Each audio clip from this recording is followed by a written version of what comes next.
सर्वेभ्यो नमो नमः। अहमस्मि सुमन्तः। अद्य अहं भवतां कृते गीतायाः प्रथमाध्यायस्य द्वितीयश्लोकस्य व्याख्यानं करोमि। तो प्रथमे अहं छन्दानुसारं श्लोकस्य उच्चारणं करोमि। अनन्तरं यथा अस्माकं नियमः अस्ति, यथा अस्माकं प्रक्रिया अस्ति, तथैव वयं पठामः इति। अस्तु, तर्हि प्रारम्भं करोमि। आप सभी को डॉक्टर सुमंत यूट्यूब चैनल में गीता पढ़ने के लिए स्वागत है। चलिए शुरू किया जाए। दृष्ट्वा तु पाण्डवानीकं व्यूढ़ं दुर्योधनस्तदा आचार्यम् उपसंगम्य राजा वचनम अब्रवीत। पुनः एक बार वदामि, फिर से एक बार बोलता हूँ। दृष्ट्वा तु पाण्डवानीकं व्यूढ़ं दुर्योधनस्तदा आचार्यम् उपसंगम्य राजा वचनम अब्रवीत। पहले हम लोग श्लोक को पढ़ लिए हैं, अभी श्लोक का पदच्छेद करेंगे, तो ध्यानपूर्वक आप लोग सुनिए, बहुत सरल है। संजय उवाच दृष्ट्वा तु पाण्डवानीकं व्यूढ़ं दुर्योधनः तदा आचार्यम् उपसंगम्य राजा वचनम अब्रवीत।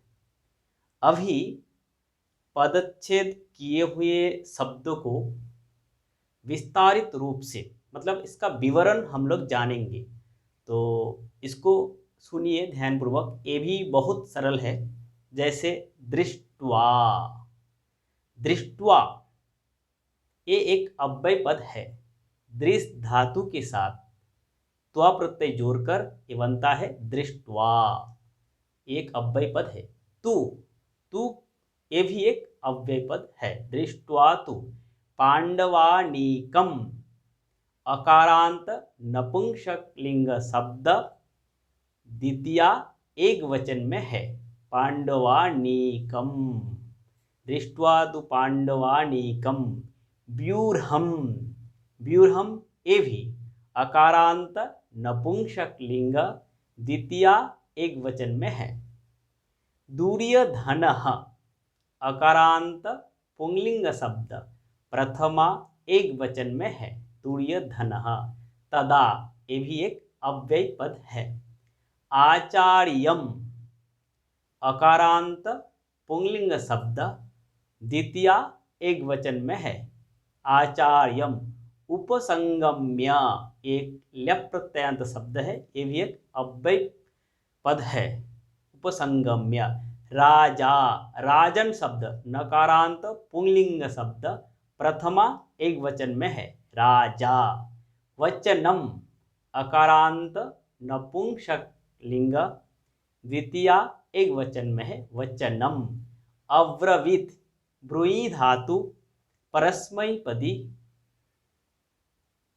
लंग लकार प्रथम पुरुष एक वचन में है। तो पदच्छेद किए हुए शब्द का हम लोगों ने अभी विवरण जान लिया है। अभी हम लोग इस शब्द का, एक एक शब्द का हिंदी में अर्थ जानेंगे। तो चलिए हम हिंदी में एक एक शब्द का अर्थ जानते हैं। संजय उवाच, संजय ने कहा।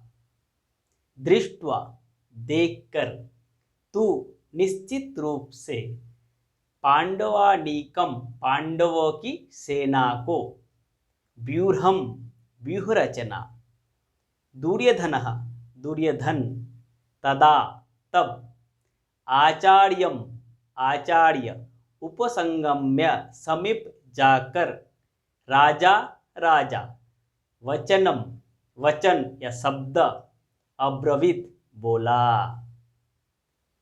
अभी हम लोग इस श्लोक का अन्वय देखेंगे।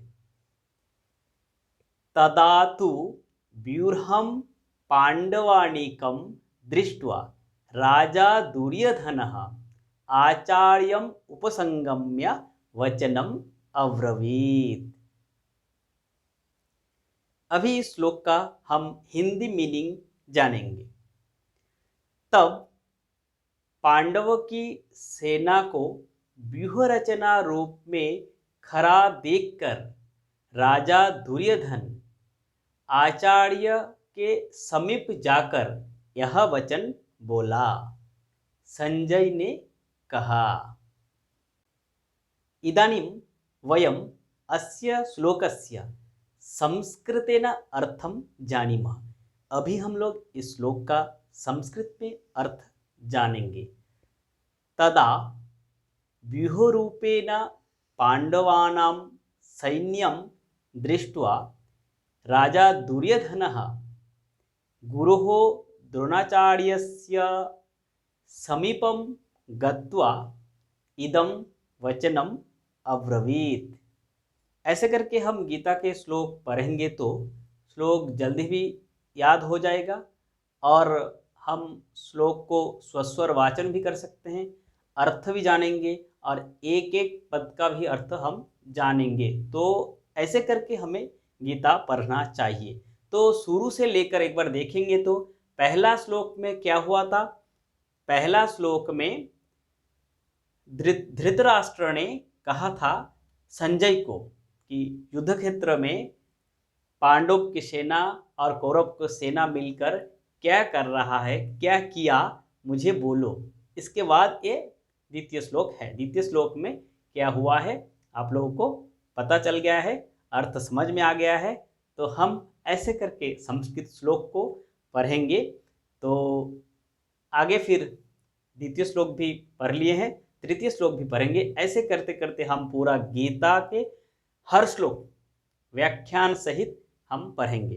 तो आज इतना ही, फिर मिलते हैं आप लोगों के साथ नया वीडियो को लेकर। तो मित्राणि अद्य एतावत्पर्यन्तमेव, पुनः सर्वैः सह अतिशीघ्रमेव मिलामः। सर्वेभ्यो नमो नमः, पुनर्मिलामः।